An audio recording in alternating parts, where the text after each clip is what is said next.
Le sophisme, c'est la science du silence, hein. Mais on est là pour parler, hein. À votre avis, quelle est la place du soufisme en Europe aujourd'hui? Mais c'est une question évidemment qui m'intéresse beaucoup, sur laquelle voilà, il y a une réflexion assez intéressante qui peut être développée. Avant ça, on peut peut-être se présenter. Et je te propose de commencer peut-être. Donc, bonsoir les frères. Je m'appelle Grégory Van Damme. Je suis chargé de recherche au Fonds national de la recherche scientifique en Belgique et je travaille en particulier sur l'histoire de la pensée soufie. Intéressant. Alors, Fethullah Kambé, j'ai eu, pour une raison que je ne m'expliquerai pas, une sorte de passion pour l'histoire médiévale et en particulier pour l'histoire religieuse et ésotérique ici en Occident. Et j'ai en quelque sorte essayé de voir comment la religion a pu évoluer en Europe, en Occident. Alors, Sami Jegam, psychiatre, et la spiritualité, la santé mentale, ça m'intéresse. Alors, si tu disais? Alors, oui, la question, je crois, est importante parce qu'elle a trait à l'avenir de nos sociétés. On dit qu'on parle notamment d'un retour du religieux. Vous savez que pendant longtemps, on a cru que la religion était quelque chose d'enfoui, qui était destiné à disparaître. Et voilà, on prédit qu'il y a un retour de religieux. Alors, je trouve que pour répondre à cette question, il faut se replacer, il faut essayer d'avoir une intelligibilité de l'évolution de nos sociétés et essayer de comprendre vers quoi on se dirige sur des paramètres, je dirais, macro-social et macro-politiques. Et on pourra le développer au cours de nos discussions. Mais je crois que ce qu'il faut saisir, c'est qu'on s'oriente effectivement vers ce que certains sociologues appellent le post-matérialisme, qu'ils décrivent comme étant un déplacement de la recherche du confort matériel vers la recherche de valeurs liées à l'autonomie, au développement personnel, à l'intériorité. Donc c'est comme ça qu'on décrit cette société post-matérielle. Mais là, moi, je mettrais déjà une nuance. Je dirais que le post-matérialisme est d'abord vécu comme une privation. C'est-à-dire on sait qu'on n'aura plus le confort qu'on a avant et on sait qu'on rentre dans une forme d'austérité, si on peut dire. Et ça va nous obliger en quelque sorte à rentrer dans une quête du sens. Mais ce post-matérialisme est d'abord vécu comme une privation. Tu parlais de macro-politique, macro-social, qu'est-ce que c'est? Alors, je crois que le politique a une influence importante dans nos vies. C'est-à-dire que tant qu'on nous a mis dans une ambiance de croissance économique, dans une ambiance d'abondance, d'opulence, eh bien, inévitablement, ça développe des modes de vie hédonistes, hein, qu'on le veuille ou non. Et je crois que tout le monde est impacté par le cadre macroéconomique et macropolitique. Et on peut donner l'exemple des 30 Glorieuses. Donc, depuis la guerre jusqu'au moins les années 70, eh bien, on a été animé par l'idée que la croissance était illimitée, que les technologies allaient apporter le bien-être, et donc grâce notamment à l'augmentation des revenus, eh bien, l'homme allait pouvoir s'épanouir dans sa vie personnelle et dans la société. Eh bien, évidemment, ce type de cadre social a déterminé, je dirais, notre mode de vie. Et aujourd'hui, on est sur le point de tourner définitivement la page à ces attentes-là et on rentre dans une autre dimension, c'est-à-dire dans un autre cadre macroéconomique, dans un autre cadre macropolitique. Ce retour au spirituel, hein, j'ai l'impression que hein, c'est le cas, c'est actuel. Hein. Est-ce qu'il y a des données scientifiques pour comment dire, rendre ça tangible? Est-ce que c'est juste un soupçon, une intuition, ou est-ce qu'on peut, est-ce qu'on peut prouver ça, on est là, hein, que c'est à l'ordre du jour? Le retour de religieux, moi je pense qu'avant d'être une question d'offre de religion, c'est une question de demande. Donc je me demande si quelque part le retour de religieux, ce n'est pas d'abord des attentes religieuses ou des attentes spirituelles qui deviennent de plus en plus fortes. Je ne sais pas ce que tu en penses, Grégory. Alors, j'ai pas de véritable réponse scientifique là-dessus. Il doit y en avoir, hein, il doit y avoir des sondages, il doit y avoir des gens qui étudient le besoin et la demande de spiritualité, voire de sacré, voire de ritualité. Je pense que c'est des choses très bien étudiées mais que je ne connais pas. Ce qui est sûr, c'est que si on replace les choses justement dans une histoire longue, le recul du religieux, le recul de la spiritualité est plutôt une anomalie plutôt que l'inverse. On a une histoire longue qui est teintée de religion, teintée de sacré, teintée de spiritualité. Et l'apparent recul, en tout cas, de tout cela depuis 2 siècles est un peu sur le temps long une sorte d'anomalie. Donc peut-être qu'on revient en fait plutôt à la normale en réalité. Parce que la question que tu posais initialement, c'était celle de la place du soufisme en Europe aujourd'hui. Alors là aussi, c'est intéressant parce que, évidemment, quand on pense à soufisme en Europe aujourd'hui, on pense à présence de l'islam en Europe aujourd'hui, on pense à immigration, etc. Mais en réalité, le soufisme est présent sur le continent européen depuis très longtemps. Celui qui est considéré comme le maître suprême, hein, le Cheikh el-Akbar de la tradition soufie, Muhyiddin ibn Arabi, est né en Espagne. Il a vécu une grande partie de sa vie en Espagne, et au tournant du XIIe et du XIIIe siècle. Et 2 siècles plus tard, le soufisme s'implantait dans les Balkans durablement, à une période à laquelle, si je ne dis pas de bêtises, certaines parties des pays baltes n'étaient pas encore christianisées. Donc en fait, il y a une présence du soufisme historique qui fait partie de ce paysage religieux, spirituel de l'Europe. Et alors peut-être qu'aujourd'hui, le fait qu'il revienne sur le devant de la scène, encore une fois, c'est un retour à quelque chose d'ancré, d'ancien, plutôt qu'une nouveauté. Oui, intéressant. Hein.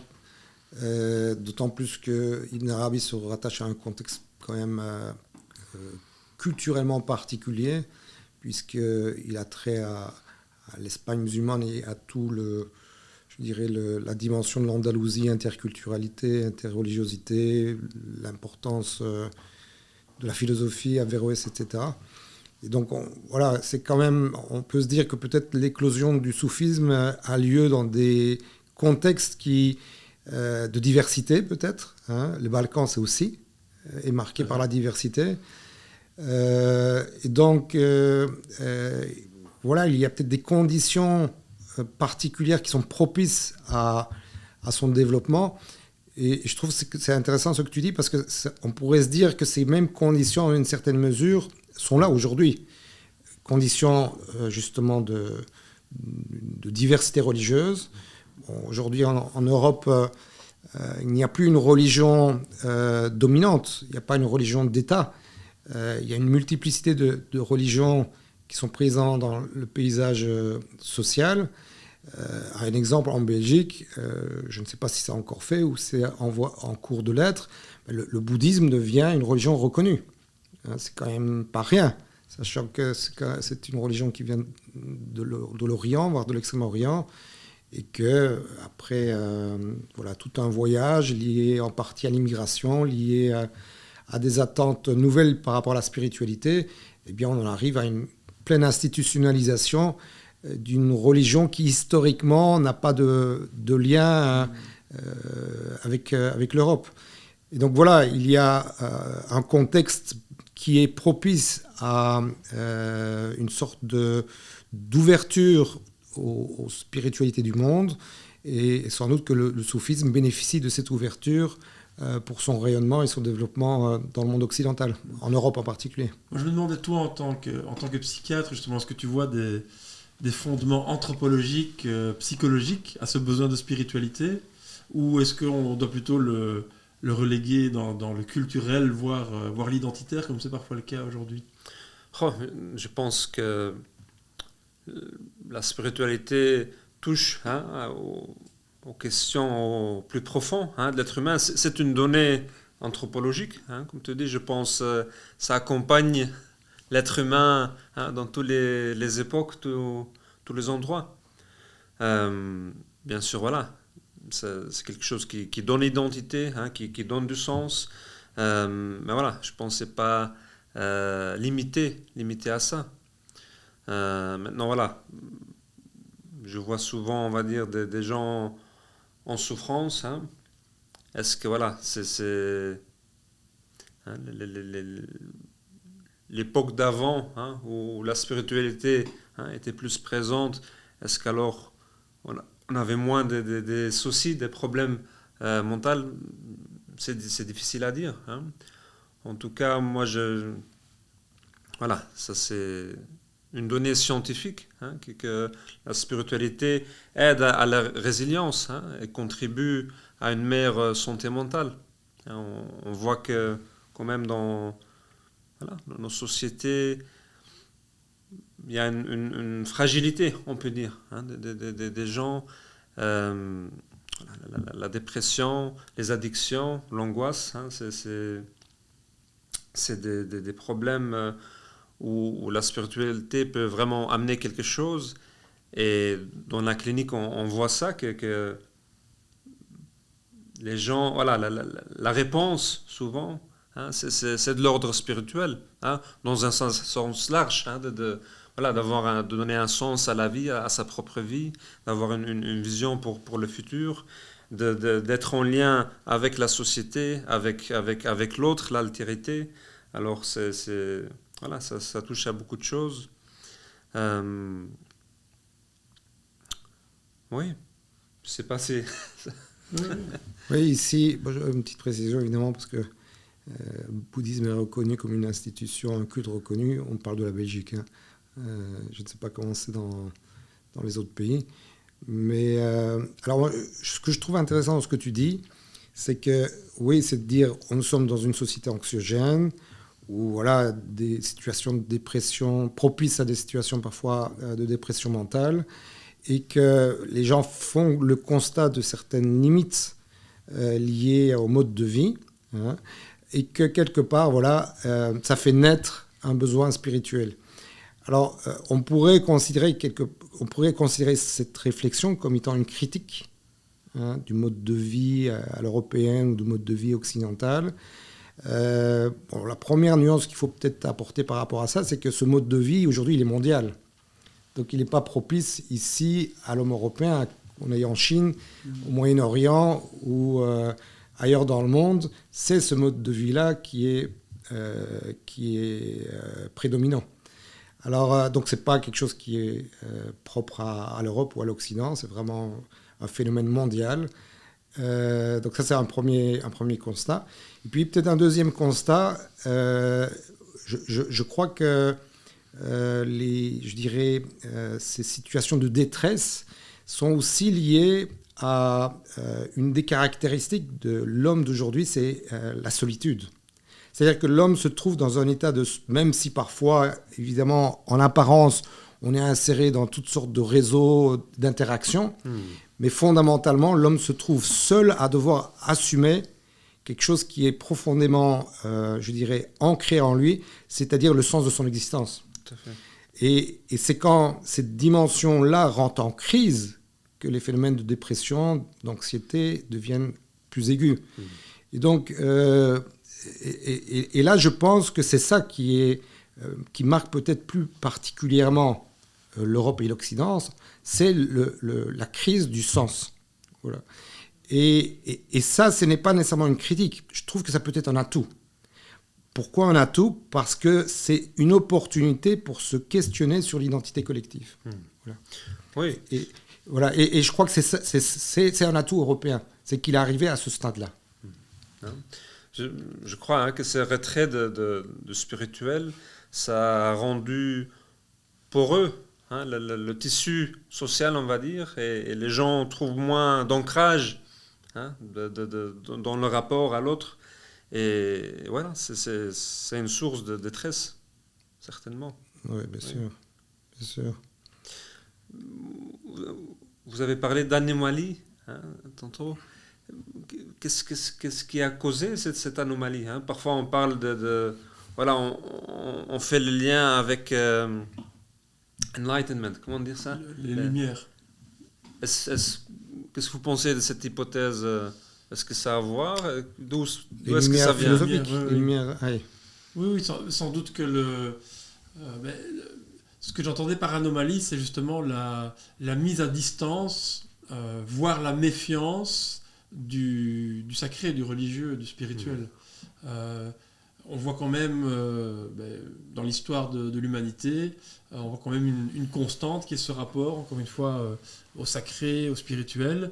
Et il y a une espèce de méfiance qui semble être née à un moment de l'histoire européenne, qui a des premiers soubresauts à la Renaissance, et qui, notamment à la période des Lumières, devient vraiment un projet, en fait, de se mettre à distance de cet héritage, de se mettre à distance même d'une certaine conception de l'homme, de l'homme comme sacré, de l'homme comme participant de la création, voire de la réalité divine, etc., d'un homme divin, quoi. Il y a une volonté de voir l'homme comme quelque part comme un animal comme les autres, doué peut-être du langage rationnel, mais se limitant à cette spécificité. Et donc, clairement, la spécificité de la civilisation moderne qui est née de tout cela, c'est cette méfiance. Oui. Il y a une grande méfiance par rapport au spirituel. Oui, mais je trouve en général, il y a vraiment une crise de confiance. En qui avoir confiance de nos jours, même voilà, sur le plan scientifique, autorité, politique.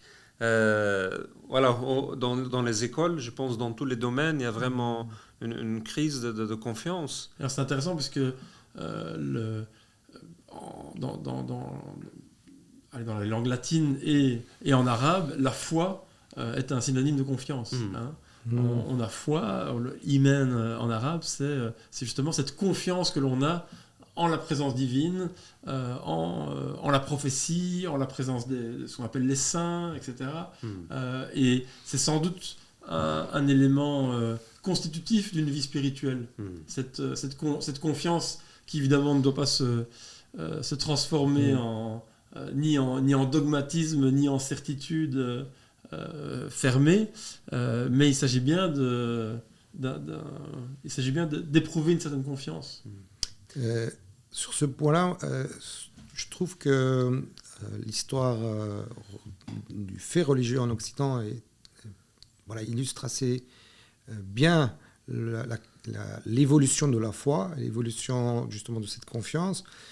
Et on peut dire que le retrait de la religion va être la conséquence de cette rupture de confiance à l'égard de l'institution religieuse. Et donc si à un moment donné, la Renaissance et déjà avant, il va y avoir une rupture de confiance par rapport à l'institution religieuse, et ici en Europe c'est par rapport à l'Église catholique romaine, c'est parce que on va en quelque sorte constater qu'il y a, ou plutôt on va un peu s'éveiller et voir que le rapport que l'Église a à la religion a été souvent un rapport d'instrumentalisation aussi, d'instrumentalisation politique, ou en quelque sorte aussi parfois de maintien d'un certain état d'ignorance par rapport aux réalités profondes même de la religion. Et ce maintien dans l'état d'ignorance va en quelque sorte se faire par le renforcement du dogmatisme au sein même de l'Église. Et donc c'est un peu le fruit de cette appropriation du fait religieux par l'Église, de cette manière de s'approprier le fait religieux par l'Église, qui va être la conséquence à un moment donné d'une rupture de confiance avec la naissance d'hérésie et puis la naissance du protestantisme, la guerre des religions, et qui va conduire finalement à rechercher une solution à cet état de guerre civile. Et cette solution, ce sera dans une certaine mesure la philosophie des Lumières et aussi le principe de laïcité qui va exiger que la religion se retire de la sphère publique, du moins de la sphère politique, pour justement trouver une solution durable à cet état conflictuel dans lequel l'Europe va connaître quand même les heures les plus tristes et sombres de son histoire. Ce qui est intéressant dans ce que tu dis, c'est que ça renvoie à des catégories très actuelle, hein, de séparation de ce que les gens vont considérer comme le religieux et le spirituel. Hein, ça fait partie quelque part de la condition moderne aujourd'hui de considérer que ce sont deux réalités séparées. Hein. Je veux dire, souvent dans le langage commun, dans les conceptions communes des gens. Certains gens vont s'intéresser, se dire voilà, moi je suis vraiment très intéressé par la spiritualité, mais pas par les religions, des choses comme ça. Une spiritualité sans religion. Ou une spiritualité sans religion, des choses comme ça. Et donc ça montre qu'il y a vraiment quelque chose qui se joue là, et c'est intéressant ce que tu dis, que ça a une raison historique, que quelque part ça vient d'une méfiance par rapport à des institutions religieuses, et des institutions religieuses en plus particulières, mais qu'il y a donc il y a quelque chose là qui est intéressant. Et si on revient au thème qu'on discute de le soufisme en tant que tel, eh ben il a lui-même un espèce de rôle un peu étrange en islam, puisque quelque part il renforce le religieux puisqu'il s'intègre totalement à toutes les dimensions du religieux, qu'elles soient rituelles, qu'elles soient normatives, qu'elles soient même parfois politiques, etc. Mais que de l'autre côté, parce qu'il est le lieu par excellence de la vie spirituelle en islam, il est aussi le lieu d'une grande liberté, d'une grande créativité, et donc quelque part il repousse toujours les limites de ce qu'est le religieux. Enfin, c'est ce qu'il a fait historiquement depuis sa naissance. Et donc je pense que c'est aussi intéressant de voir que aujourd'hui, dans une situation où on a tendance à polariser le religieux d'un côté, le spirituel de l'autre, le soufisme par son espèce d'hybridité, vient déjà donner un autre regard sur cette polarité peut-être. Oui, je trouve vraiment intéressant l'idée que le soufisme repousse les limites de ce qu'est la religion, et qui finalement en fait que le religieux devient inappropriable. C'est-à-dire qu'une institution ou une instance ne peut pas se réclamer comme ayant la possession entière du fait religieux. Ça, c'est une différence quand même notable, et peut-être que c'est une des principales différences dans la gestion du religieux, dans le développement du religieux entre l'Europe et certaines parties du monde musulman. Mais pour aussi revenir sur la thématique du soufisme dans le monde d'aujourd'hui et en Europe, ce que peut apporter justement le soufisme par rapport à la compréhension du fait religieux, c'est que alors que la compréhension de la religion liée exclusivement à la foi veut cantonner la religion dans le domaine de la croyance, le soufisme va nous dire que la spiritualité et la religion aussi participent de la connaissance. Et que la spiritualité, en éveillant des facultés qui sont oubliées, des facultés intérieures, des facultés qui permettent la connaissance, mais par une connaissance intuitive, le soufisme va nous dire que, en fait, la religion est un outil de connaissance aussi. C'est pas juste un outil, ce n'est pas juste une croyance, mais c'est un outil de connaissance. Et donc le soufisme, en quelque sorte, c'est la mise en place d'expériences, l'encadrement d'expériences pour permettre cette forme de connaissance qui a été oubliée et qui s'est perdue à un moment donné dans l'histoire européenne, et qui est une connaissance gustative, intérieure, et par une expérience liée à des facultés que nous n'utilisons plus aujourd'hui. C'est intéressant, justement, Samy, toi, avec tes connaissances de psychiatre, puisque quand on parle de spiritualité, on parle de l'esprit, mais en fait l'esprit, ça veut tout et rien dire. Chaque personne a une idée ou une croyance différente derrière cette notion. Pour certains, c'est l'esprit rationnel, pour d'autres, c'est une substance métaphysique présente en l'être humain, des choses comme ça. Comment tu vois un peu aussi cette idée de faculté spirituelle vers lesquelles pointait Feyzullah? Je pense qu'on parle de spiritualité, on veut to hint, comment on dit ça en français? Pointer. On veut pointer ce qui est subtil dans l'être humain. Et là, il y a déjà juste de niveau mental, il y a des choses qui sont plus subtiles que d'autres. Hein. Et voilà, il y a une sorte ça peut commencer avec un soupçon, hein, mais c'est une réalité qu'on puisse découvrir, hein, qu'au plus profond de nous-mêmes, voilà, on est au plus subtil, hein, au plus subtil et en même temps intime et étrange. Hein. Et là, pour moi, c'est